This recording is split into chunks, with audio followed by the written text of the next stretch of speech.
Welcome back to another episode of our YouTube channel. In the previous episode, we talked about how defense wins championships, and that's the importance of controlling your expenses. Today we're going to talk about the offense, what we called implementing the spread before.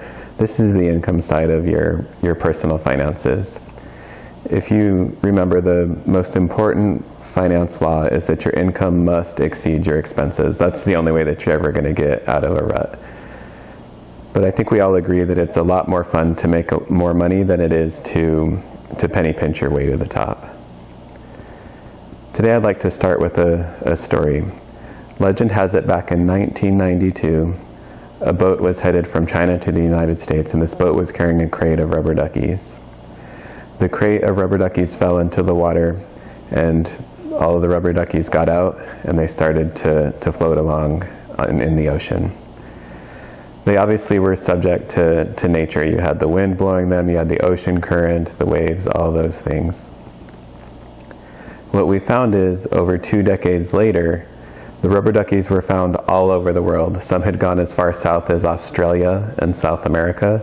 Some had gone to Asia, the west coast of North America. Some had made it even to the east coast of North America and all the way out to Europe.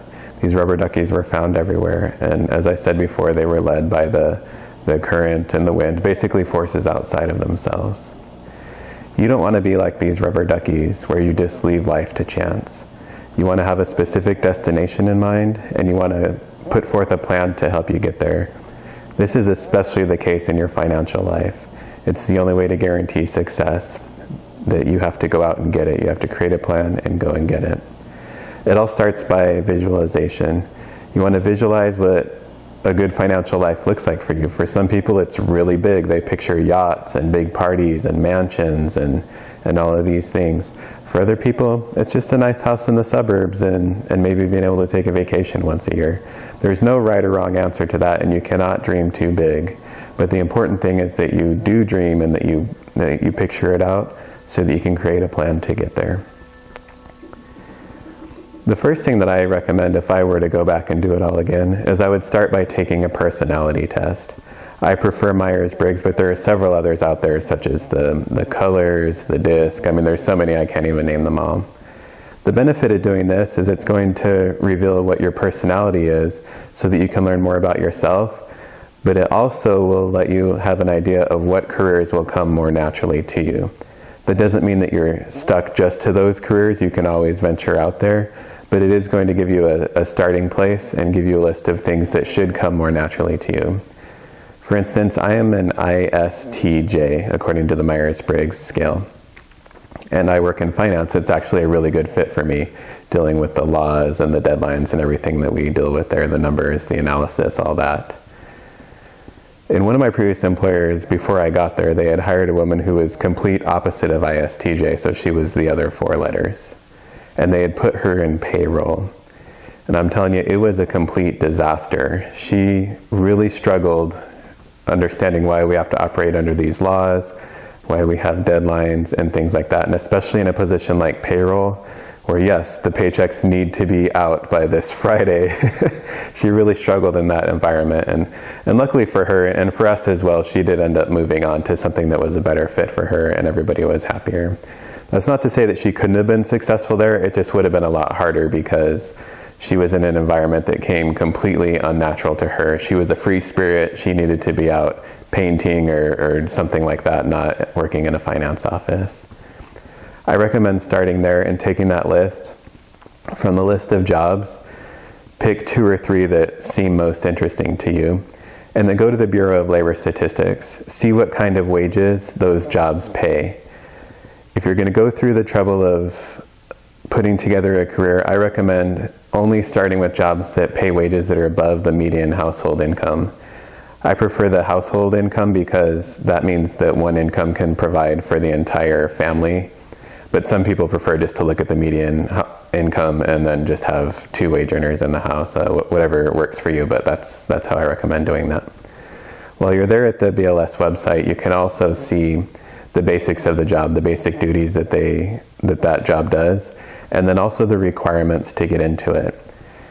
This is especially important as you're looking to choose your educational path, because you're able to to choose the right major that's going to get you there, and then also to tailor your internships, and maybe you shadow somebody or anything like that to help you so that when you graduate, you hit the ground running.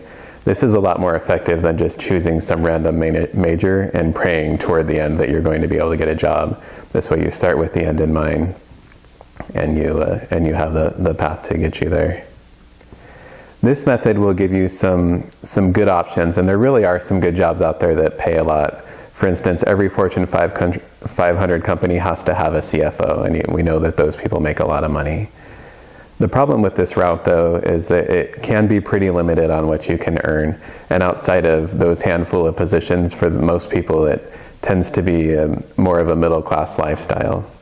If you truly want to generate a lot of wealth, the easiest way to get there is actually through business ownership. And this benefits you in a few ways, because one, from the tax side of things, if you're a wage earner, there are very few deductions and credits that you can actually take. They are out there, but for the most part, most of your income is going to be subject to the federal income tax, and also the state income tax if your state has that.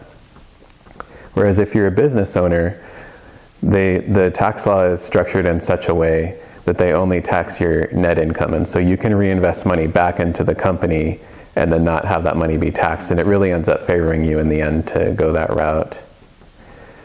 The real reason that you want to look at it, though, and I realized this a few weeks later, many people, when they start their work week on a Monday, they're like, oh man, I've got a 10-hour shift ahead of me, or 8 hours, or whatever it is, and they're not all that excited about it. And the reason why is because their efforts are going directly to benefit somebody else, whether you're helping somebody else make money, or you're in the government, or whatever it is. Your efforts are to help somebody else. But imagine instead if you owned a business. It would completely change your mindset. You would start on Monday saying, oh man, I've only got 10 hours to get all these things done, and you know that every task that you complete brings you one step closer to success. And that's huge, because now your whole mindset changes. Everything you're doing is for your own success. You're not building it for somebody else. And just that mindset shift alone is going to help you with that.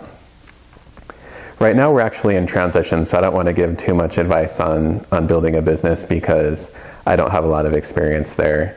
Our plan right now is that I work full-time at my current job to provide the security that we need, and then Aunt Caroline's actually going to be out there taking some risks with an idea that she has that's about to take off.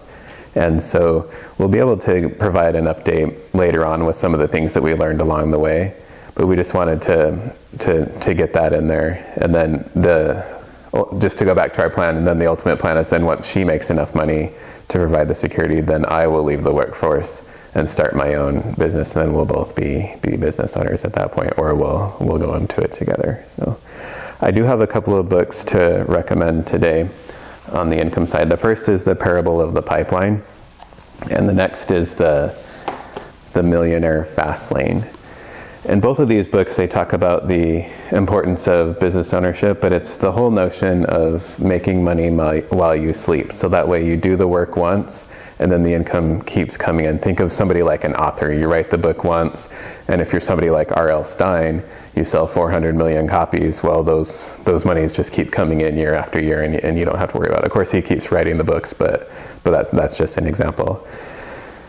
So that leads us actually to our next video, which, if you remember with the apples, was to plant the seed so that you get an apple tree. And that'll be our video on investments, which is you're basically saying, I don't care about offense, I don't care about defense, I just want to own the company and get all the money from that. And so we'll see you back next time for that one. Thank you.